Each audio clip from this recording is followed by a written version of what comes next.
Hey guys, welcome to the Wrestling Escape Pod and welcome to this week's episode. I am joined by my co-host with the most, and we're about to find out what he's got the most of because he was just teasing that he has purchased something this week. So, Tommy, what have you purchased?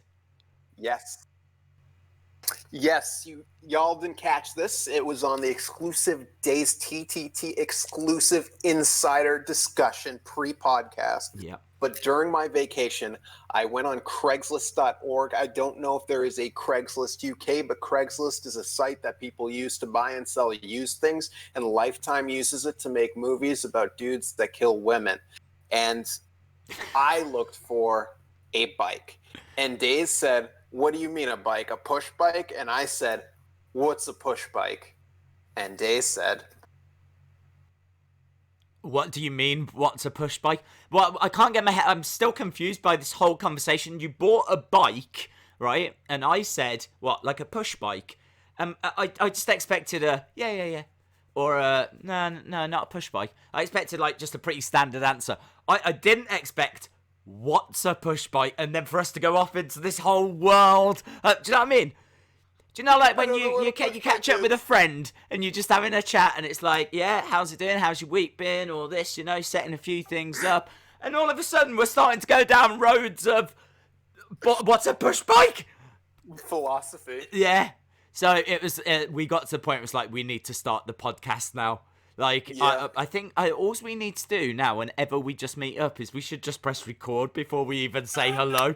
That's what we should do. Yeah. Because our conversations are wild. They're absolutely wild. So, like, we've got a show to be getting on with, but can we sort this bike situation out? Yeah, what have you bought? What the difference between a bike and a push bike is. Okay, well, a push bike is a bike that you pedal.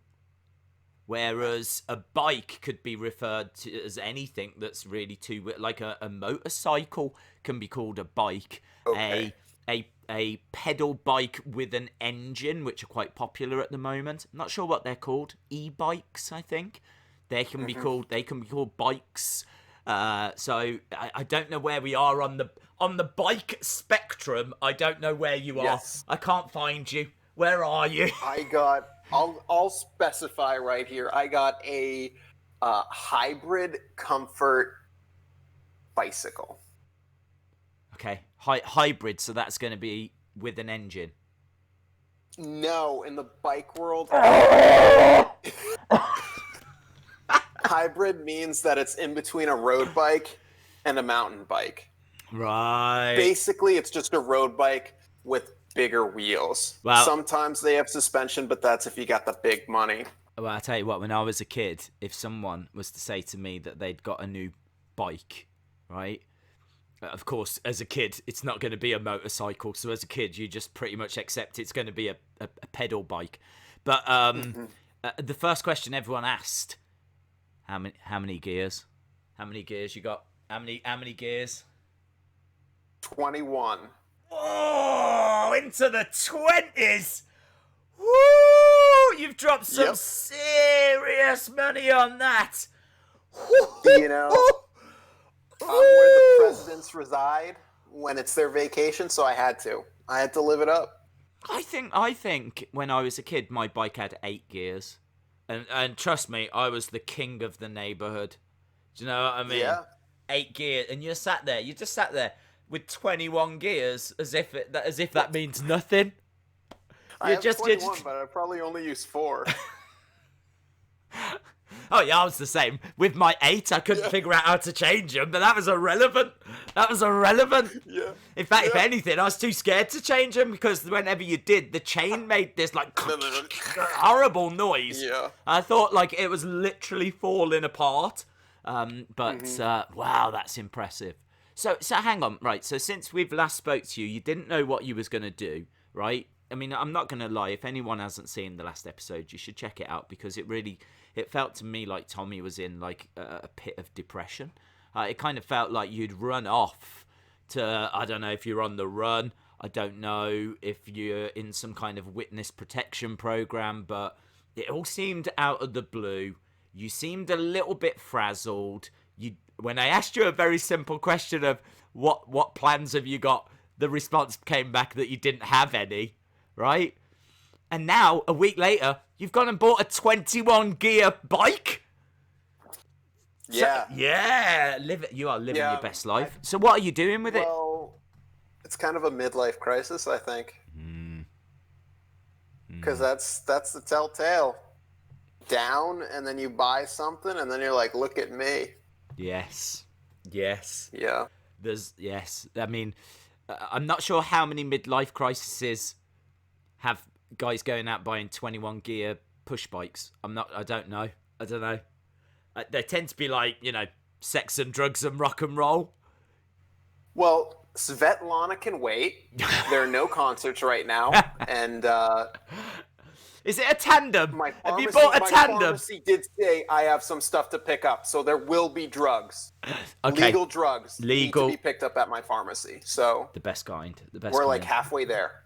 Nice. Can she fit on the bike? By the way, is it a two? No is way. it a two-seater? No way. It's one person only. Ooh, no way I'm letting anyone else on that bike. That bike's my baby.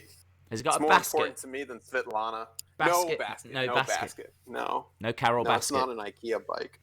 Okay. All right.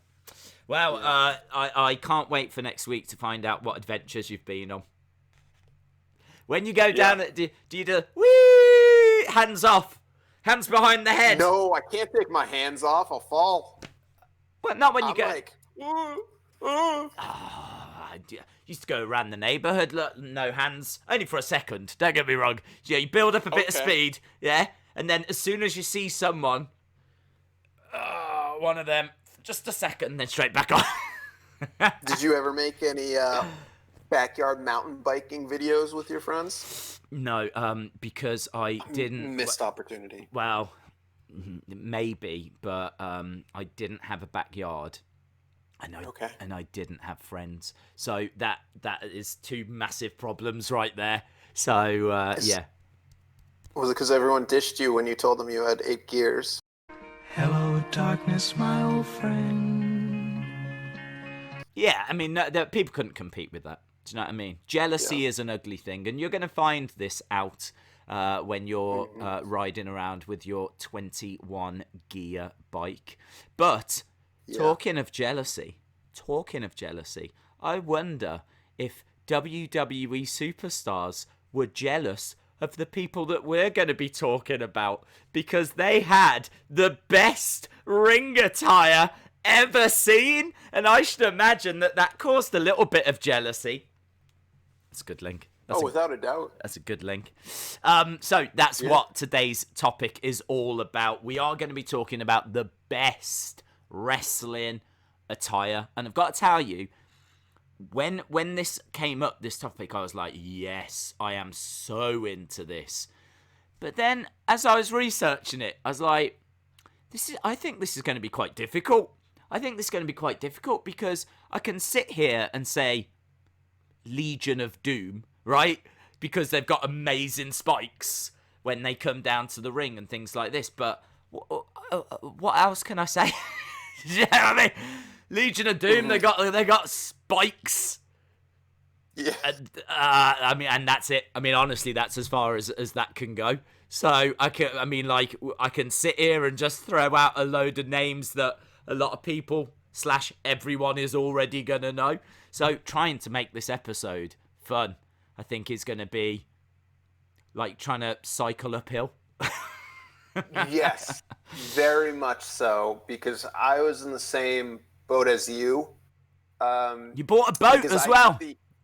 No no boats yet. But like, that's next week. I thought the theme, next week will be a sick boat or a sup surfboard.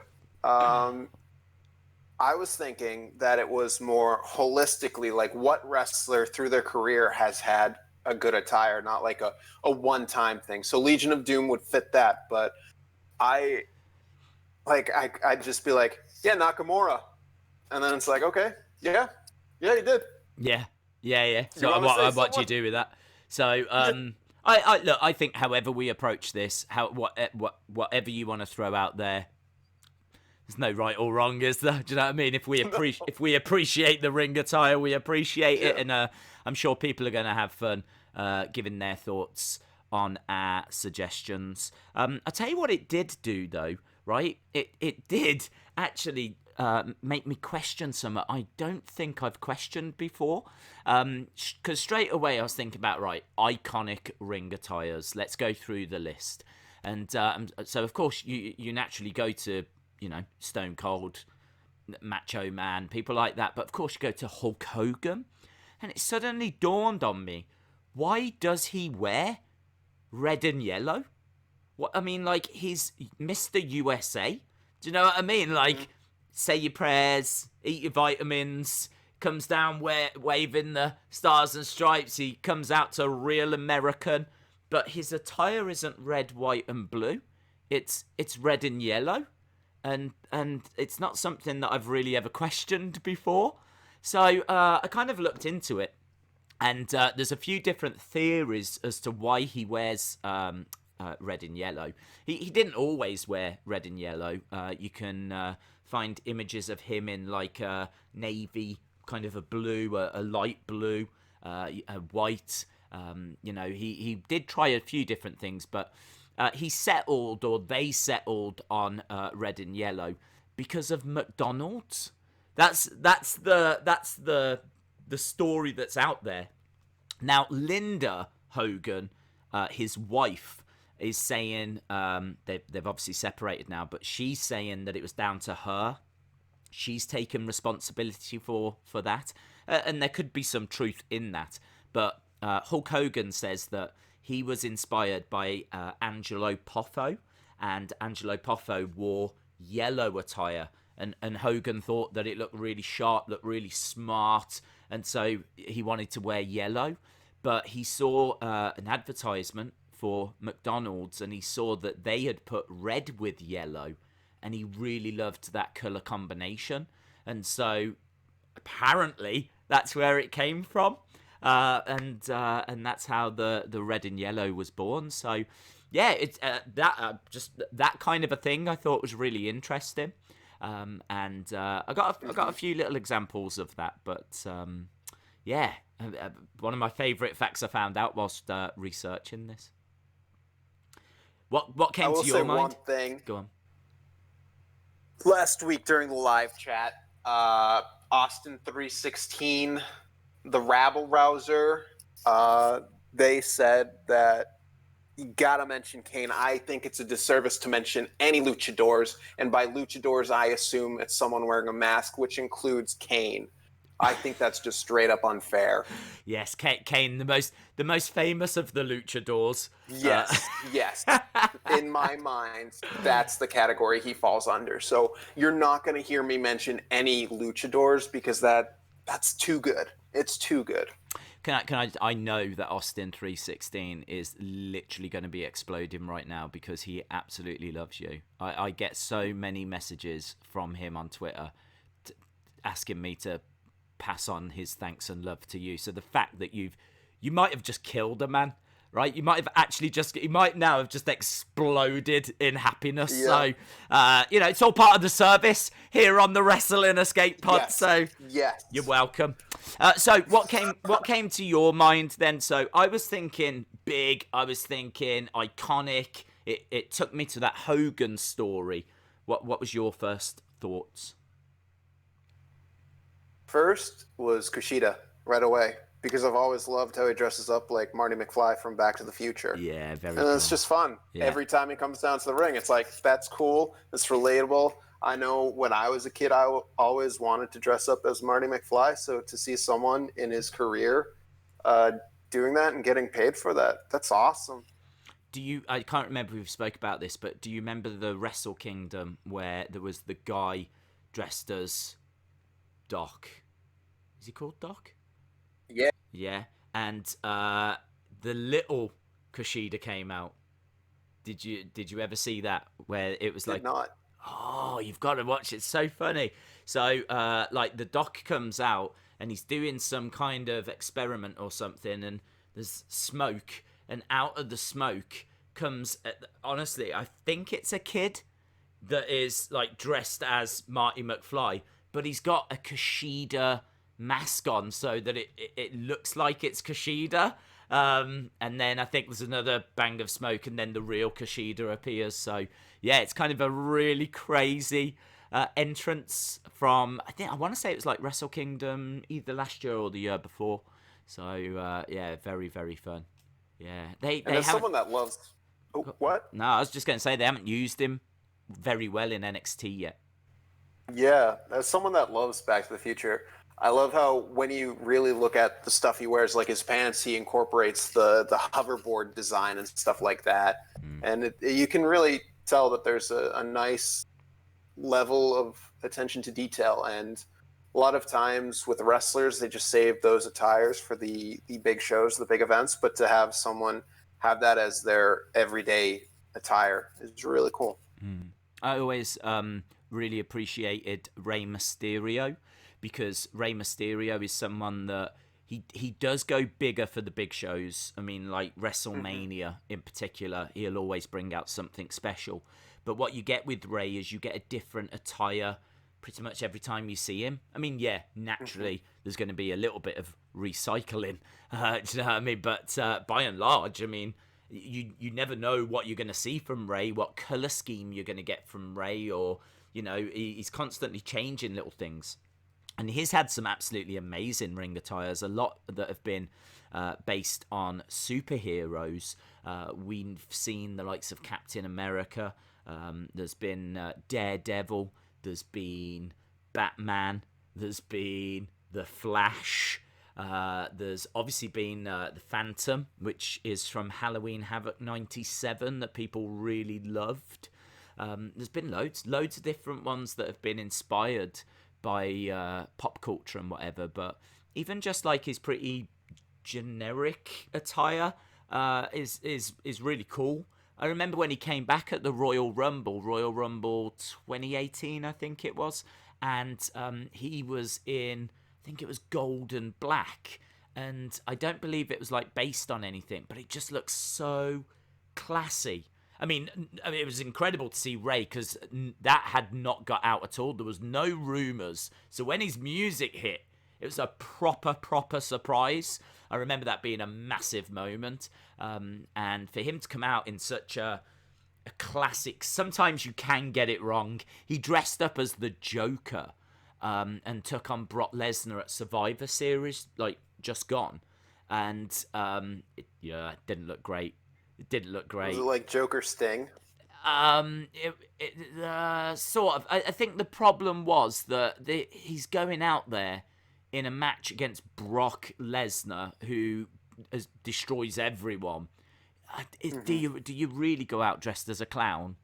Do you know what I mean? Is that really the right thing to do? Well, Daze, you might be upsetting some Harley Quinn fans in the audience, right? We all know Joker is not just a clown. He is a maniac. He is a murderer. He is a killer. He is cold-hearted and cold-blooded. So it's not just a clown. You could say he comes dressed up as just a man. Joker could just be a man. Joker could just be someone really pale. You could throw all those things around, but when it comes to who Joker is, he's a lot more than just a clown, just a man, just a pale person. I mean, that's a really good point. My only counterpoint would be the optics of it didn't look great, in the sense of Brock Lesnar was literally throwing around a man that looked like a clown. Honestly, I haven't seen it. So it could look like Ronald McDonald, and I'm over here just being like, Daze, you don't realize that the Joker is a man. No, you make a very good point. You make a very good point, and I'm sure there was people that saw it and was like, wow, that's really cool, and went as far as what you just did. For me, it's like, I get what this is based on, but he looks like a clown. And then he went Ronald McDonald. Yeah, it's it wasn't my favourite, let's just put it that way. I know there's some people that do like it, so it's not full on Ronald McDonald. I think I would have liked it more if he was Ronald McDonald. That would be amazing if he came out and like Dominic, his son, was the Hamburglar. I'd be so into that. Yes. That's someone Yes, they needs to could do go that. against Dolph as the chicken guy, whatever his name is, Kentucky Fried Chicken. Oh, Colonel Sanders. Yes, Colonel Sanders. Yeah. Colonel Sanders. Hey, we was having this conversation the other day. What is Grimace? That Isn't is the purple... purple guy? Yes. What do McDonald's sell that's a purple blob? Like, if I go into McDonald's and say, can I have a Grimace, please? What will I get? I have no idea, man. I didn't know that the characters were based off things. But you'd think they'd be based on some... I mean, like, the Hamburglar is, you know what I mean? Self-explanatory. Ronald's clearly based on a clown there to intersect. But what is a Grimace? What is a Grimace? What about the girl and... Yeah, I don't know who she like is. the duck. A The duck? girl duck. What duck? Yeah. There's a duck! Yeah. Why is a clown, a hamburger, a girl, a duck, and a Grimace hanging out together? What is this conspiracy? It's a lot better than... was it Kids Club or something for Burger King? Hold on. Let me Google this.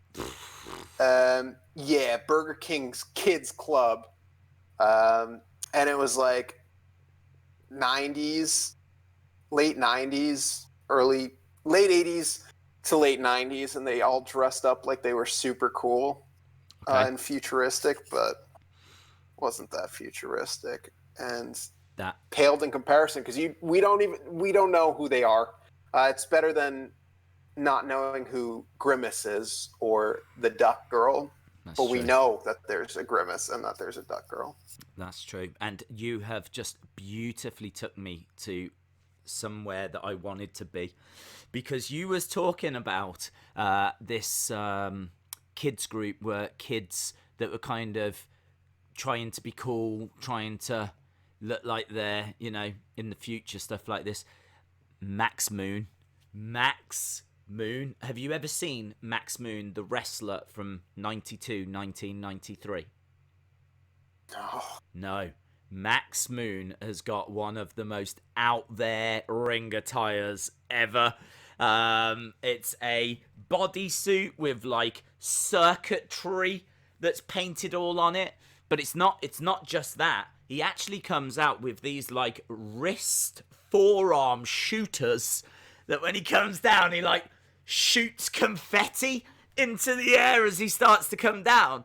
And not only that, he's got a jetpack, and this is incredible because what they made him do was he would go over to the ring steps, he would hold onto the jetpack, right?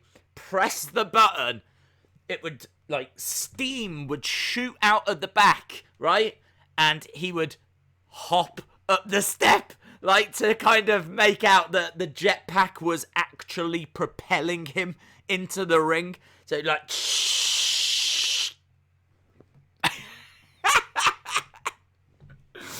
I do love that. That was Conan, by the way. That's incredible. Yeah, so that was him. He didn't stick around and see that gimmick out, so Paul Diamond took it over. But really, really wacky out there gimmick. This was apparently meant to be a cyborg from the future or from out of space, right? That's what they were looking at, some kind of a cyborg, and it cost $13,000 to have the outfit made. And Conan was blowing up in Mexico, so he wasn't able to kind of commit to WWE as much as they wanted. So WWE had spent all this money on this ring attire. Conan was messing them around a little bit, you know, wasn't able to make a few dates that had been scheduled and whatever, and all of this led to friction. Like, there's an argument that if they hadn't have spent so much on the costume and the ring attire, they would have been all right with Conan doing what he was doing, because he was blowing up in Mexico. I think he was the first CMLL heavyweight champion ever. So, like, he was really making a name for himself. But because they'd spent this money, they ended up parting ways. So I just love the fact that this ring attire actually helped someone lose their job. I really like that. So, yeah, 13 grand. That's incredible. Incredible. You never seen a Max Moon before? No, it's it's awesome, but also terrible at the same time. It's incredible. Yeah. It's like Mega Man and Tron, but like someone made it in their basement for Comic-Con. Yeah. He's a really good, I mean, obviously Conan and Paul Diamond, both really good wrestlers. So, you know, once you take all the extra bits off, it is just like a bodysuit, if you will. But, yeah, he had some good matches. I'm not going to say great, but he had some good matches.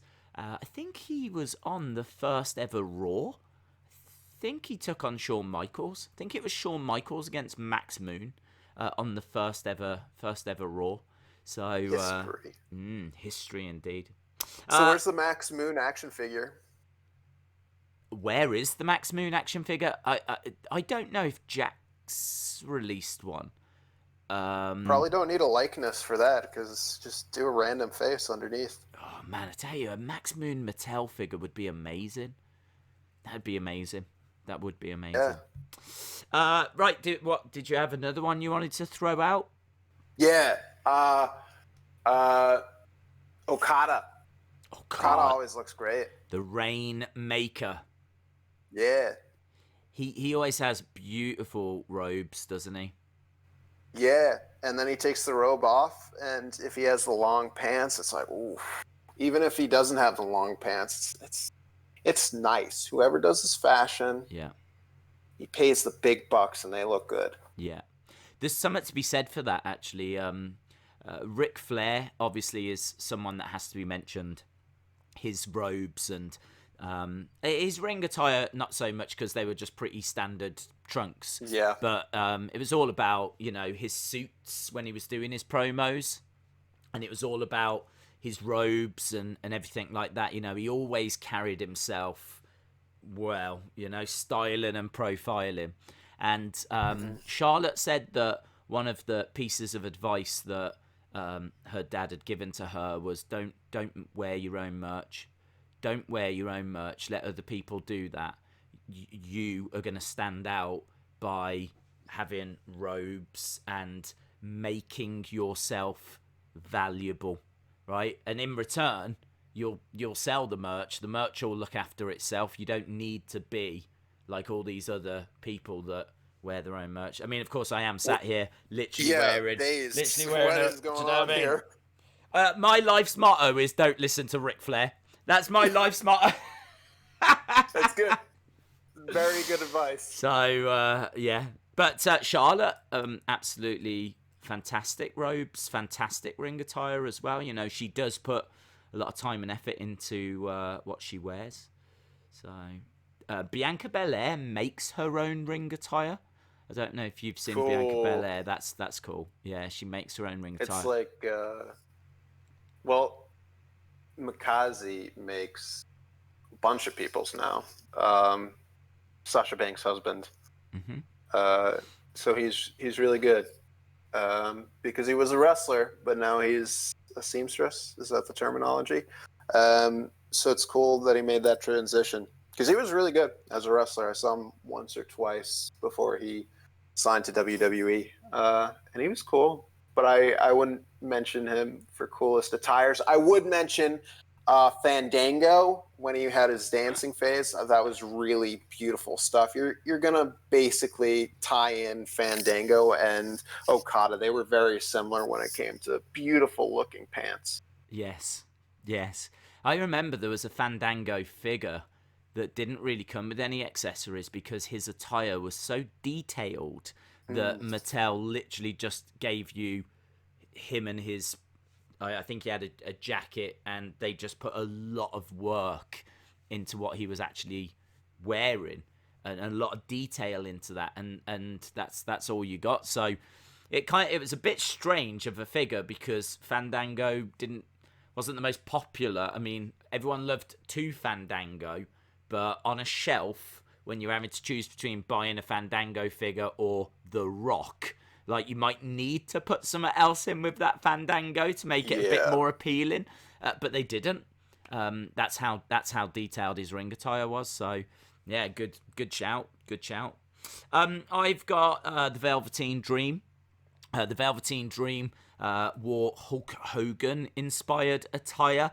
He wore it at NXT TakeOver Chicago, and he did this a few times actually, where on the TakeOver shows in particular, he would come out with some kind of elaborate attire, a lot of Prince inspirations in what he was wearing as well. But I love the Hulk Hogan ones because Hulk Hogan was not the biggest fan of the Velveteen Dream on Tough Enough, because that's how he came into the business. He came through Tough Enough, and Hogan was one of the judges, and I think Hogan put him in the bottom 3 a few times. Like, he was not the biggest fan at all. And so I love the fact that just a few years later, Velveteen Dream's gonna on TakeOver dressed as Hulk Hogan. I mean, that is classy. That is the ultimate comeback. But as well as that, you can tell that he was very inspired by Ravishing Rick Rude, because he also had ring attire that had faces on them. So he did a ring attire that had Velveteen Dream, Roderick Strong's wife, and Roderick Strong's, I think it's son. I think it's a boy that they had. And Velveteen was in a feud with Roderick Strong. So just a little cheeky family portrait, but not with Roderick, with Velveteen instead, that he had put onto his tights, which I thought was really cool. There was also the one that he had that says, "Call me up, Vince," on the back. I don't know if you ever saw that, but he was on TakeOver, and he came down, and as soon as he took off his jacket and everything, right across his back, on his tights, it said, "Call me up, Vince." So obviously the internet lost its mind, you know. Is that going to happen? Well, because I've heard he's going to be fired in 2 minutes. I've heard that he got in a car crash. What's going on, Daze? What's your Bud Meltzer saying? What's the inside scoop? Yeah, Meltzer baby. He's a little quiet on this. So there's been allegations made against the Velveteen Dream. I think they were sexual assault allegations. I'm trying to remember because it was all around the same time of the speaking out movement, but it is worth stressing and re-emphasizing that at this stage they're only allegations. I think actually, wasn't it that he sent pictures to a minor? I think that he sent pictures to a minor or something like this, but he came out and denied it. He wasn't someone that stayed quiet on the subject, you know, and like let it blow over kind of. He came out and categorically denied that he'd done that. But there was then talk that he'd been in a car crash and had driven off, and there's just starting to be a few things that were starting to emerge. I don't know what the truth is, where the truth is. We haven't seen him for about a month or so now. I think he's done with NXT. I think he's on the verge of being called up, and I think it all depends on what happens next. If he's guilty of these things, then of course he's done. He will be done. But I've not heard. I don't know where the truth is. But yeah, I mean, I've heard rumors that he could be on the verge of getting fired, but it all depends if he's found guilty of this or not. So not great if you are. Yeah, not great if you are a Velveteen Dream fan, but regardless, I wanted to just mention his ring attires because they were relevant to this episode. And it also leads me nicely to the man that I said was surely inspiration for what the Velveteen Dream was doing, and that was Ravishing Rick Rude. Ravishing Rick Rude had incredible ring attires. He had on his tights his opponent's wives like spray painted on to like get into their heads. And he had stunning, like anything he wore always popped, stood out, you know. I always criticize today's wrestlers for just always being in black. Like you could never say that about Ravishing Rick Rude. He always wore color and something that would stand out, something that was vibrant. You know, he had like Ultimate Warrior spray painted across his backside when he was in a feud with the Warrior. As we said, he had Jake the Snake's wife spray painted on his tights. He did loads of different things, loads of different stuff. He even just had classy. I think he had one that said Simply Ravishing all the way down in different colours, and it just looked really cool. Just looked really smart. So, yeah, I was always a big fan of what Ravishing Rick Rude used to do. Did you have another one? I had my final one. Go on, then. New Day. Oh, yes. They always dress nicely. Yes. Have you got a favourite New Day? What? Sorry, I accidentally hit play on my phone and music started playing. Oh my gosh. That's all right. Daze, I'm out of control here. Well, I sensed that you was having a breakdown last week, so... This, you know, I thought the bike was going to hold me together, but I just hit play by accident. I'm a wreck, man. I thought I could hear party in the USA. Oh, it's all right. We're going to get demonetized because of me. Do I have a favorite outfit? Any, I don't care, Daze. They had outfits recently, just so you know, that were all white, right? They were all white, and the different parts were numbered, and each week they would colour in a different number. So they actually had colour in ring attire. How great is that? That is great. I love it. That is really clever. I love it. That's my favorite. Yeah. I never saw it, but that's my favorite. The only downside to it was that obviously when you're colouring it in, it's not as vibrant as if you go and get it printed and properly done. Okay, it's my least favorite. Okay, right. I did not like that one bit. No, but it was a good idea. They had a good idea. The ice cream one. I like the ice cream. Yeah, ice cream one was cool. Yeah, ice cream one was cool. They used to have the little ice cream cart as well, didn't they? With that. Yeah. And that was cool. I saw that IRL once. Was that like a New York Comic Con thing? Do people say IRL? I've seen it typed. I do. Do you? Because I'm a loser. Daze, I'm falling apart here. Of course I say IRL. When you said IRL, I was like, in my head, I had to quickly go, was that IRS's brother? What's this IRL? What's IRL? And then I was like, in real life, and I was like, who says that? I don't understand. This guy. Right, okay, I'm going to quickly blast through a few that I've got written down then to see us home. So, I've got Sting. Love Sting with his crow attire. But as a kid, I loved Surfer Sting even more. But the fact that he had both of those very, very different personas, I think was incredible. But yeah, I mean, from a visual point of view, you'd probably have to say the Crow, probably the most impressive. I just want to give a shout out to Joker Sting too. Okay, that was like, on paper, it seemed like the dumbest gimmick. They were just doing that because of the Batman movie, and it didn't look good visually. It was just Sting with the Joker smile. But Sting, dude, he took garbage and he ran with it and made it gold. Yeah. So shout out to Sting. If you're watching this, much appreciated. You did a good job with Joker, better than Ray.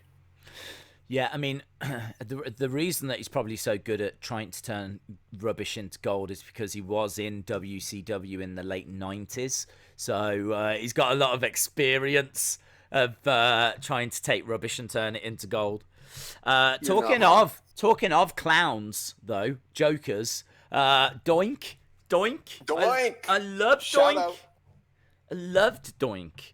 Doink was a big part of my youth. because that was really a character that connected with me. Obviously, there was a lot of like gimmicks and characters around at that time. I remember Doink being one that I really enjoyed. Adam Bomb was another one that I absolutely loved, but he never got pushed. But Adam Bomb, who used to come down with like radioactive red and yellow stripes with the warning sign on the front. And he would come down throwing little foam bombs into the ground. So weird to think about it. There was a guy that would come down entertaining kids by throwing bombs into the ground. Here you go, kids. A bomb for everyone. Woo! So, yeah, Adam, but I don't know why it never worked. But, yeah, Adam Bomb. And Big Boss Man as well. Big Boss Man, but not when he was in his all black, but when he was, like, in his police officer attire. Like, I thought that looked really cool as well. Hey, have you seen Abaddon in AEW? Nope. Google her. Let's see what you think about Abaddon. Abadon. She's a wrestler. When you look at the picture of her, remember she's a wrestler. She wrestles because her look is very impressive. How she manages to do it is spooky. Yeah, it is spooky. Yeah, I'm not gonna be sleeping tonight. Yeah. Whoa. Yeah, you thought you had problems before. Well, yeah, that must take her forever. yeah, it's impressive though. Like with her eyes are all like black, so she must have to put like in black contact lenses and then do all the makeup and yeah, it's really cool. One of the most visually striking superstars that we've seen. So yeah, Abaddon was worth a shout. Macho Man, you got to mention Macho Man. Very similar to Ric Flair with the stunning robes and everything, but he just had iconic ring attire as well, like the trunks with the stars on, and also when WrestleMania 8, when he wore like all gold because he knew that he was going to be winning the title, so he came out wearing like all gold so that when he had the belt, it just like really looked awesome, and it absolutely did. So yeah, Macho Man as well. Love. He had quite a few different looks that were so cool, so cool. I can't wait to put the pictures on this episode. As I'm talking, it's gonna be great visually. Yeah, as I'm talking, I'm like, man, yeah, that picture's gonna look awesome. Yeah, that's gonna look great. I'm like I'm into the idea of editing this video. And then, well, I mean, look, we could talk about the Boogeyman, or we could talk about Papa Shango. I mean, honestly, this is what I'm saying. You can sit here and you can just name so many people, but I suppose you have to just mention the Undertaker, don't you? You've got to mention the Undertaker. His look is so iconic, and yeah, isn't it funny how you mention the Undertaker when it comes to best entrance music, and you mention the Undertaker when it comes to best gimmicks, and you have to mention him when it comes to best ring attire as well, because he changed it up so much. I mean, you had American Badass, you had Ministry of Darkness, you had the debut Undertaker.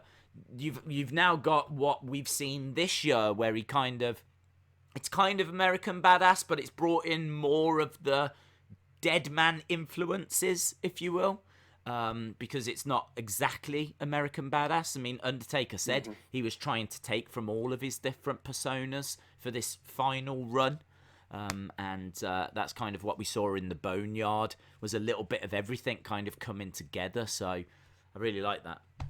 I really like that. It brings us full circle. So I'm sure there's loads that we could. Well, I know there's loads that we could sit here and go through. I mean, Stone Cold is iconic, you know, but we only have so much time, you know. We only have so much time. You need to get your rest so that you can go cycling tomorrow. Dude, first thing in the morning. Is it? Have you got like a route planned, or? Do it. Wherever the road takes me, I go. As the Sting flies. Ah. And have you got any other purchases lined up? We'll see. Really? Oh. Yeah, we'll see next week. Next episode. So y'all got to stay tuned. Y'all got to join us next week. Okay. Can you do me one favor? I don't know if this is possible, right? So I'm not going to promise people this, but is there a way we can get a picture of you with your bike? Of course, yeah. Oh, people are going to love that. People are going to love that. Right, well. Do you want it for this week or for next week? So to make people tune in. Oh, let's do it for next week because anything to help views. You know what I mean? I'm all about them views. I'm all about them likes, the subscribes, anything that's going to force people to come back. Because my personality isn't doing it. So hopefully the picture of you with a bike is doing it. Will do it. Yes, that is what'll do it. So I will procure for next week's episode. Well, I'll tell you what. I wasn't sure I was going to be here for next week's episode, but I will be now. Okay, great. I will be now. Right, awesome, guys. Anything else you want to throw into the pot before we say goodbye? Nothing at all. Nothing at all. Right, well, there we go. On that bombshell, thank you so much for joining us. I hope you enjoyed this week's episode, and hopefully we'll see you again next time. Bye for now.